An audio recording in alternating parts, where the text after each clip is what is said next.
Hi, ever wonder what it's like to work another profession or live in the underworld?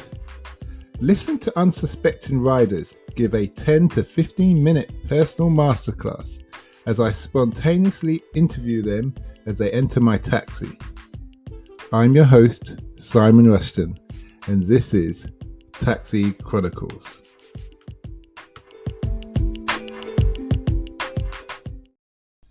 Morning. Yes, we are back with another rider, another episode. Today we are honoured to have a model, and she's all dressed up ready for that camera shoot. She's from Wales, and her name's Sade. So let's see what Sade has to say about the career, and we can learn. It's nice to have you here today. Hello. So Sade, tell us, how long have you been in modelling? I've been in modelling for about 6 years since I moved to London. Okay. And what kind of modelling do you do? It's nothing like editorial. It's usually really creative shoots, really bizarre, with lots of heavy, colourful makeup and bright clothes. Yeah, I can see that now. Sade's in some very long PVC boots. The kind of boots from, if you know the film Payback with Mel Gibson, where that lady from the Far East was wearing. But anyway, so tell us, Sade, how have you found London and why did you come here? Well, I moved to London just because in Cardiff, it's where I'm from, in Cardiff, it's very small. Everyone kind of knows everyone. There aren't a lot of creative opportunities. I did move here to study fashion design, which is I'm wearing a piece that I've made and designed myself, which is why I'm modelling it. So since I got to London, I didn't have the intention to model, but a lot of people just came up to me and started asking me because I had a weird look and I dressed really weird. So I didn't really go out to find modelling. It kind of found me. Okay, so you've got professional people who come to you and said, can you model? That's very, very good. Very good. What would you say you've learnt that you wish you knew when you started about the modelling industry? Well, for me, the biggest thing I learned is confidence. I know everyone says confidence is like the biggest thing you can have and the best thing you have, but it really makes a difference. I did a runway show, and I remember behind the scenes right before we walked out, I was shaking with anxiety and I was so nervous. And the designer came up to me and she was like, but when you get on stage, you look amazing, so just calm down. And I was still freaking out. But then, when it was my turn to walk, I did the walk and watched the videos back, and I looked full of confidence that I could see myself. So it is just being able to have confidence and admit it in the right way. Okay. What for somebody who's coming from Wales or Cardiff and they're considering coming to London, what would be your words of wisdom to them? I would say go to any event you possibly can, even if you think that the event is going to be so boring and it's so abstract to the thing you want to do. Still go there because you never know who you're going to meet. A lot of the people I met were from just going to random parties, and I was always out at London Fashion Week just getting street snapped by people. So just go to any event you can go to. That's my advice. Okay, that's good. Have you felt you've developed and grown since you've come here? Yeah, so I had really bad anxiety when I first got here, and I remember the first time I got photographed by someone was at London Fashion Week, about London Fashion Week 2016, when it was still hosted in Oxford Circus. And someone pointed a camera to me and my body just started to shake and I freaked out, and I can still see the pictures, like I still have them, and they look so embarrassing. So I've learned confidence. I've kind of had to learn confidence. But you just gain it naturally. You start to figure out, the camera's not going to hurt me.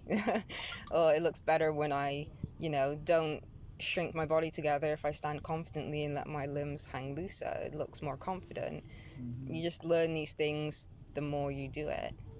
That shaking could be perceived as a new fashion image. So don't worry, there's always ways of covering things up. Not that I'm in the fashion business or I know anything about it, but just, this way of...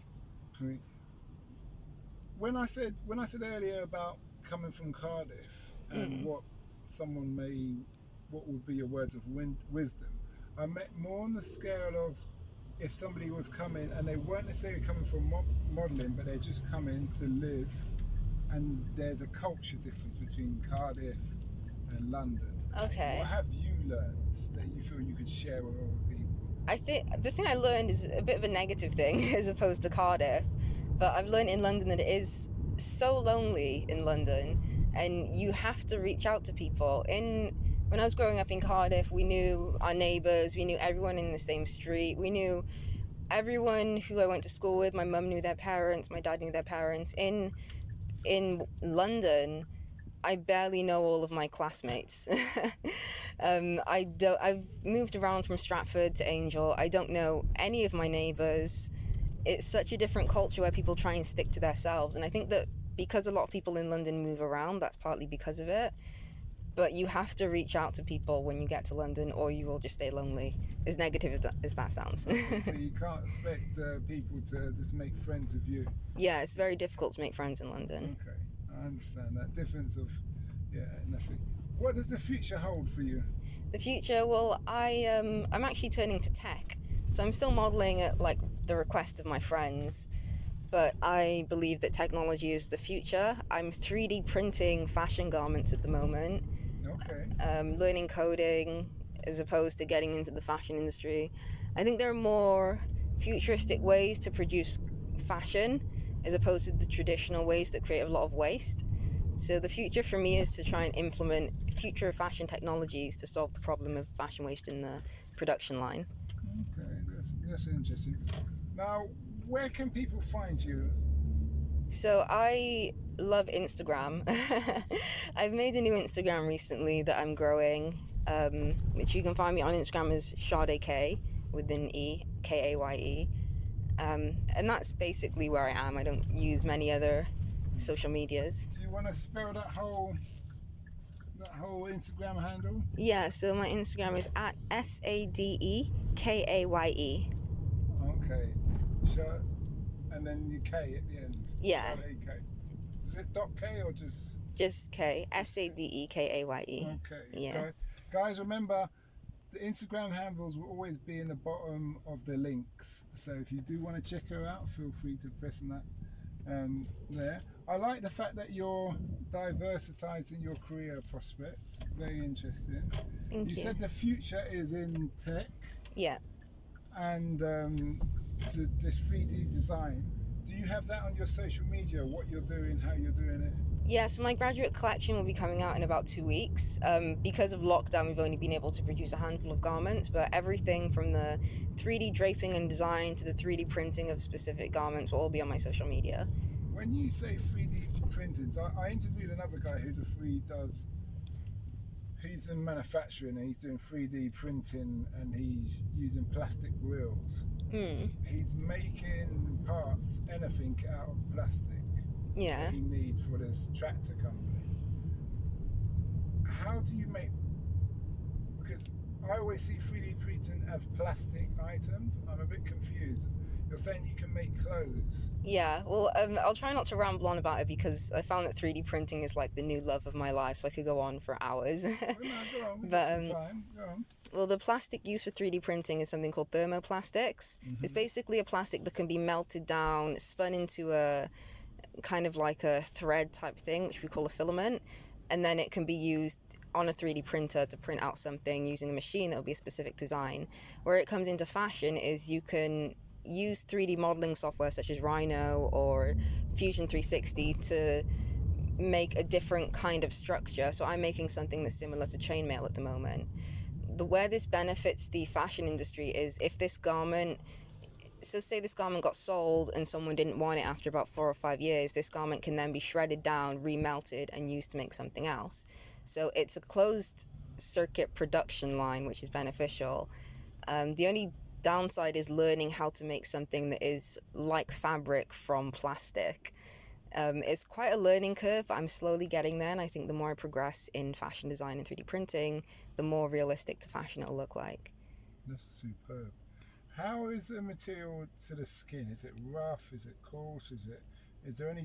What's the pros and cons? Well, the pros of the material is I've developed one that's quite like chainmail, so you can think of like little circles that are all linked together with different links. So that means, is it see-through? Yeah, so it's partially see-through because I haven't made the links close enough, so it would have to be worn over something unless you're going for like a risque look.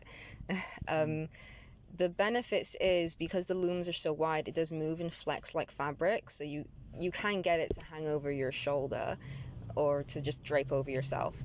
You can also piece together the pieces because it's chainmail. You can just hook the looms onto each other. The cons are it's very heavy. The printing costs and time are a lot, so it's cheaper to print, like to buy the filament, is to buy fabric.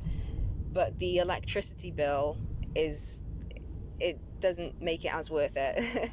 So if I just give you an example, to print about a 15 centimeter by 15 centimeter panel of chainmail will take 11 hours and will cost about £10, but you'll need about 50 of these to make a top. So it'll be a hell of a lot of time and a hell of a lot of money in electricity bills. So that's the biggest con I've been facing. The plastic, is it to get an insight of the kind of plastic it is it anything similar to like plastic bottle materials? Yeah, so the plastic bottle material is actually called PET, whereas I'm using PLA. They're very similar. I'm still learning, so I'm not sure of the exact differences. I know that PLA has a higher melting point, which is obviously more beneficial when you're using it for clothing. But they are very similar. And like plastic bottles, they're printed quite thin, so they can flex a bit more. If you printed PLA quite thin, you could flex it the same. What's the material like when it comes to wash? Is it something you put in a washing machine or? No, you wouldn't be able to put it in the washing machine. You'd more have to hand wash it because it would. I'm trying to think of something to resemble it to, but I can't at the moment. But it would be like you just put it in a sink with soap and wash it because it is just plastic. So like you'd wash a plastic bottle cap, you'd put it in the water and you'd hand wash it and get all the dirty bits off. You'd use the same method to wash a plastic garment. So it depends on how you build it, how it's formed, to how well it holds dirt, because it may not hold dirt that well at all, which would be a pro. Yeah. I suppose that depends on whether you're going to do that link material or do like a kind of a woven thing. But it sounds really interesting. So what's that? Tell us, what have you learned from this whole fashion and this 3D stuff that you wish you knew when you started? Well, I started studying fashion design at university about 4 years ago. And I always hated technology, which is a stretch to say now because I'm in love with it. What I wish I learned back then was that technology is pretty much the way forward. Traditional fashion methods obviously have a lot of cons that we're noticing in overconsumption and a lot of waste, and also unethical working conditions, etc., etc. So I wish I learned that technology could be utilized in fashion to create some future production methods back then. Okay, that's good. You've been a great guest. Thank you. Last couple of questions is, what's the impact you want to have on the world? The impact I have on the world, I don't think I'm like a superhero or anything, but I do wish that me being able to 3D print things, even if it's not something that's sellable, but just the idea of 3D printed textiles, if that could inspire someone else or other people to then implement this idea and create a more modern way of fashion production, then that would be amazing. That's good. And are you going to be staying in London or are you going to go back to Cardiff? Well, the housing prices in London depend on that. Me and my boyfriend are looking to get a house and the housing prices are insanely high. So maybe not London, but maybe not Cardiff, maybe somewhere in England. We haven't decided yet. Okay, well, we wish you well. Thank you. And thanks.